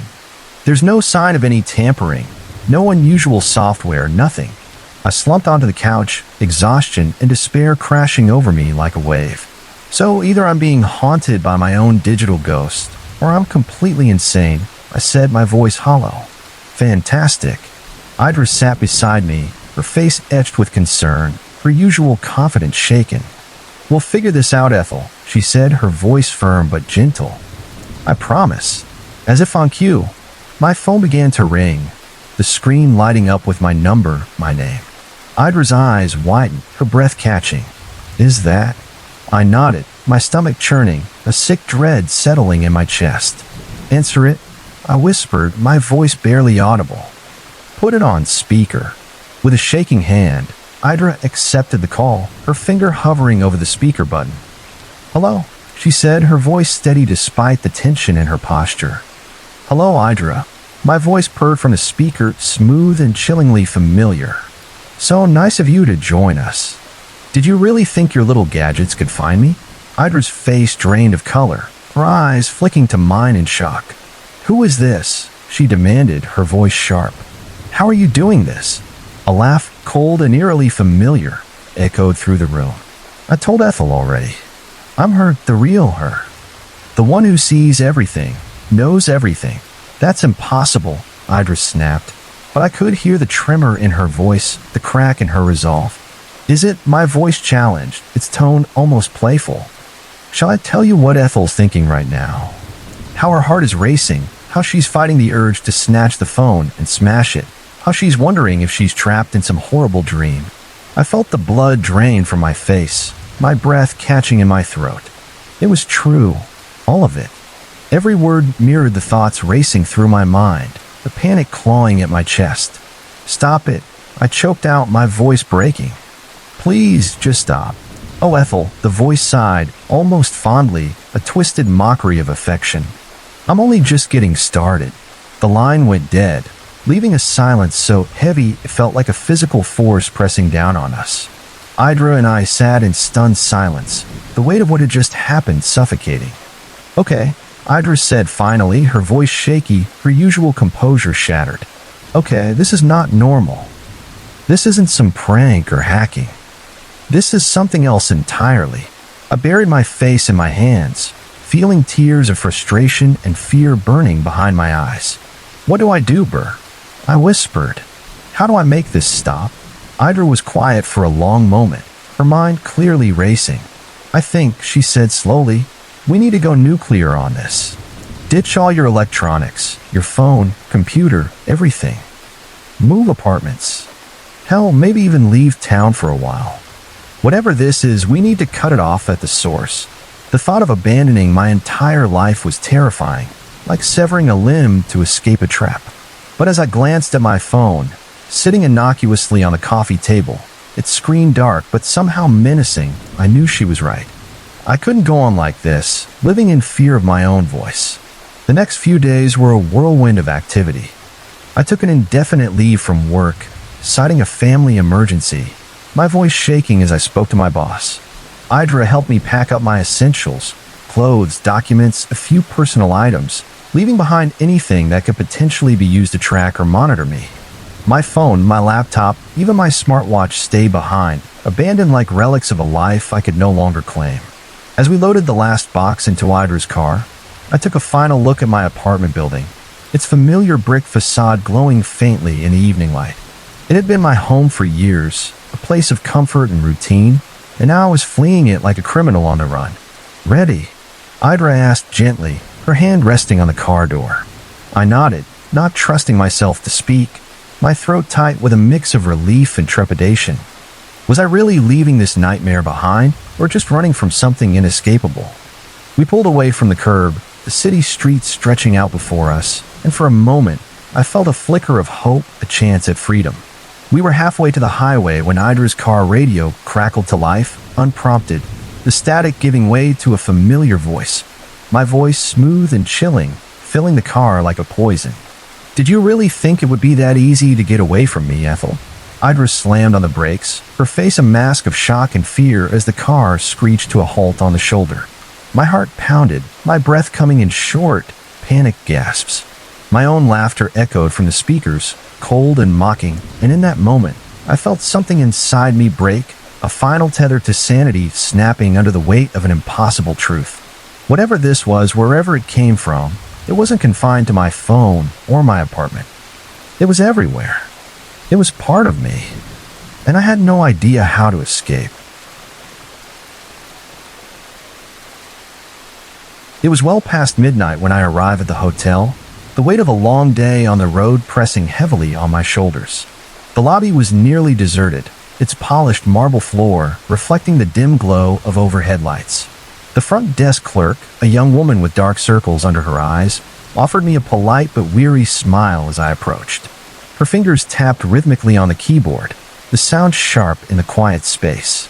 "Mr. Parker, right?" she confirmed, glancing up at me, her voice professional but tinged with fatigue. "Yeah, that's me," I said, my voice rough from hours of driving. "Just here for the night." She nodded, handing me a key card, her expression distant but courteous. "You're in room 503. You're actually the only guest on the 5th floor tonight. We had to close off the other rooms for maintenance, so you'll have plenty of peace and quiet." I forced a tired smile, the promise of solitude sounding like a blessing after the endless hum of the highway. "That's perfect. I could use some sleep." She returned my smile, but there was something strained about it, a flicker of unease that seemed to linger in her eyes, as if she was holding back a thought she didn't want to share. I brushed it off, chalking it up to her exhaustion mirroring my own. I'd been driving all day, navigating through traffic and back roads, and the last thing I wanted was to stand there making small talk. "Let us know if you need anything," she said as I turned to leave, her voice flat, almost mechanical. "Thanks, will do," I replied, already heading toward the elevator, my duffel bag slung over my shoulder. The elevator ride was slow, the kind that feels like it's crawling through molasses, each floor ticking by with a faint ding. I pressed the button for the 5th floor, watching it light up, and leaned back against the wall, closing my eyes for a moment. The hum of the machinery vibrated through the metal, and my ears popped as the elevator groaned to a stop. The doors slid open with a metallic hiss, revealing a long, dimly lit hallway. My footsteps echoed off the walls as I stepped out, the sound unnervingly loud in the silence. The lights were low, casting long, jagged shadows across the faded carpet. I noticed that every other room door was sealed with yellow maintenance tape, the signs hanging crookedly, their edges curling as if they'd been up for a while. The air felt colder here, a sharp contrast to the stuffy warmth of the lobby, and I pulled my jacket tighter around me as I made my way to room 503. I slid the key card into the slot, the lock clicking softly as the door swung open. Flicking on the light, I stepped inside, taking in the standard hotel setup. A neatly made bed with crisp white sheets, a small desk by the window, and the low, persistent hum of the air conditioner. But there was an odd, unsettled energy in the room, a feeling I couldn't quite place, like the air was holding its breath. I dropped my duffel bag on the chair by the desk, rubbing my eyes with the heels of my hands. Maybe it was the emptiness of the floor or the fatigue from the drive, but something felt off, like the room was watching me. I shook my head, trying to dismiss the thought, and unpacked the essentials: phone charger, toothbrush, a change of clothes, before collapsing onto the bed. The mattress was surprisingly comfortable, sinking just enough to cradle my aching body, and for a moment, I thought I'd be able to drift off as soon as my head hit the pillow. But just as I was slipping into the haze of sleep, a soft creak pierced the silence, like the groan of floorboards under weight. My eyes snapped open, my heart thudding in my chest as I laid still, listening. The sound had come from somewhere outside the room, just beyond the door. I held my breath, straining my ears, telling myself it was nothing. Buildings settle, pipes shift, noises echo, especially in empty places. But then it came again, closer this time, a slow, deliberate sound, like footsteps moving down the hall. I pushed myself up, my pulse quickening, and sat on the edge of the bed, my eyes locked on the door. It was a distinct rhythm, not the random creak of an old building. Someone was walking out there, their steps measured and heavy. I grabbed my phone from the nightstand, my bare feet touching the cool carpet as I tiptoed toward the door, each step careful to avoid making noise. My hand hovered over the handle, hesitating. Maybe it was another guest who'd gotten lost, or a maintenance worker checking something despite the late hour. I took a deep breath, steadying myself, and pressed my ear against the door, the wood cold against my skin. The footsteps had stopped, but I could feel a presence, as if someone was standing just on the other side, silent, listening. My hand trembled as I gripped the handle, the metal icy under my palm. I almost turned it, almost opened the door, but a primal instinct screamed at me to stop, a warning that coiled tight in my gut. My pulse raced, and I slowly stepped back, trying to convince myself I was being paranoid, that the emptiness of the floor was playing tricks on my mind.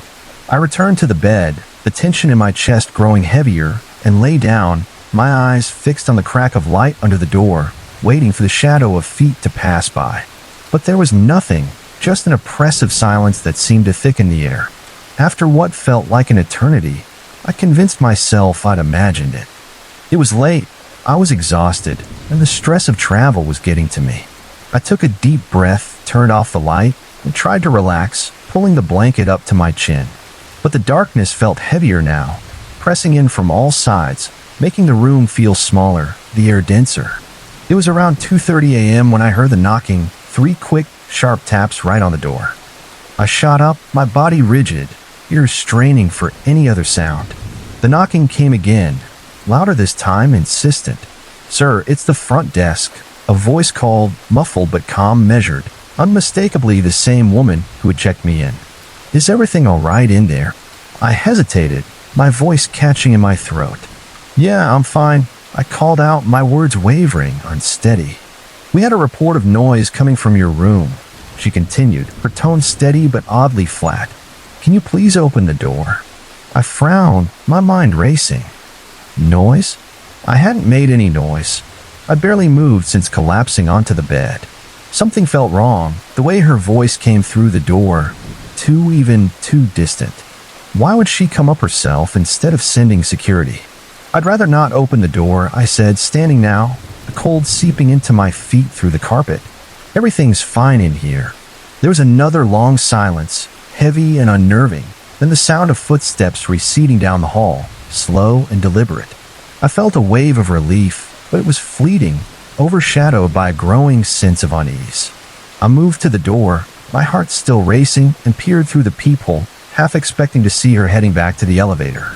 The hallway was empty, the dim lights casting long shadows across the carpet, the maintenance signs hanging silently on the closed doors. I stepped back, my breath uneven, and grabbed my phone, deciding to call the front desk directly.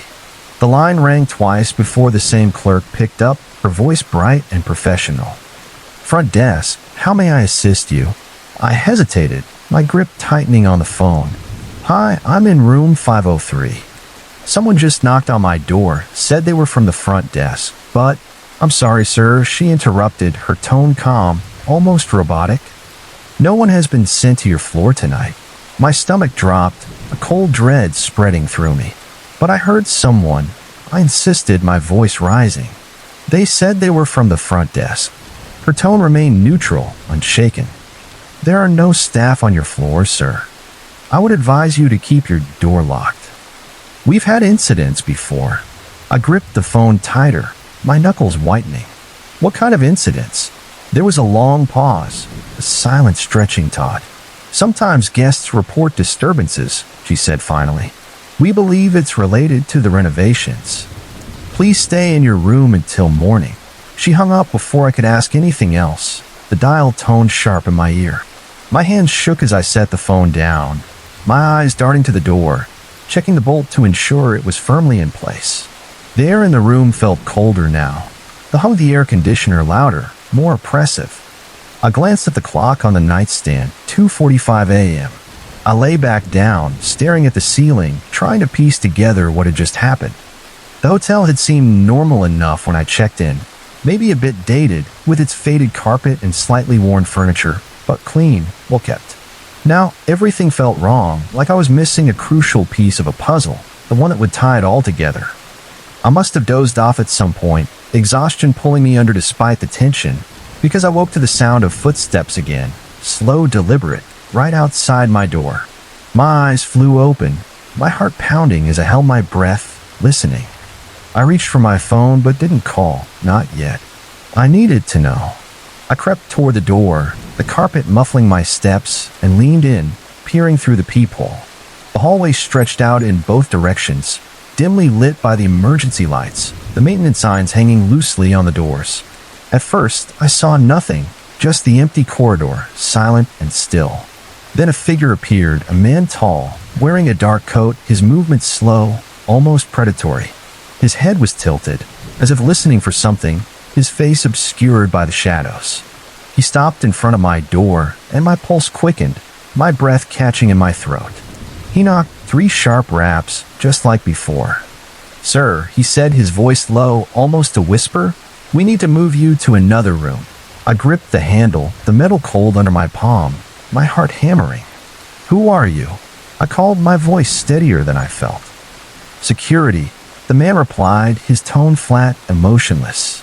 "There's been a mistake. This room is reserved." My mind raced. "Reserved? For who?"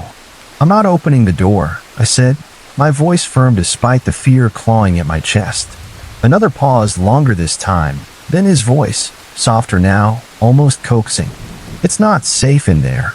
My heart pounded so hard I could feel it in my ears. "I'm calling the front desk," I said, stepping back, my hand still on the handle. He didn't respond. I heard his footsteps move away, slow and steady, fading into the silence of the hallway. I didn't look out again, my back pressed against the wall, the phone clutched tightly in my hand, my breath coming in short, shallow gasps. Morning couldn't come fast enough. When I checked out the next day, the lobby was quiet, the morning light filtering through the windows, casting a warm glow over the marble floor. The same front desk clerk was there, offering me that same polite, tired smile. "Everything all right, Mr. Parker?" she asked, her voice professional but distant. I hesitated, gripping the strap of my duffel bag, the weight of the night heavy on my shoulders. "There was someone outside my room last night," I said, watching her closely. "Said they were security." Her eyes flicked up, and for a moment, I thought I saw a flicker of recognition, a shadow of something unspoken. "I'm sorry to hear that," she said smoothly. "We've had issues with unauthorized guests before. We're addressing it." I opened my mouth to press further, to demand answers, but something about her tone, her expression, stopped me cold. She wouldn't tell me anything more. I could feel it. I nodded, turning to leave, the weight of her gaze on my back. As I walked out of the hotel, the morning sun breaking over the skyline, I glanced back up at the 5th floor. All the windows were dark, their curtains drawn, and I had a sinking feeling that room 503 was still waiting, reserved for someone else.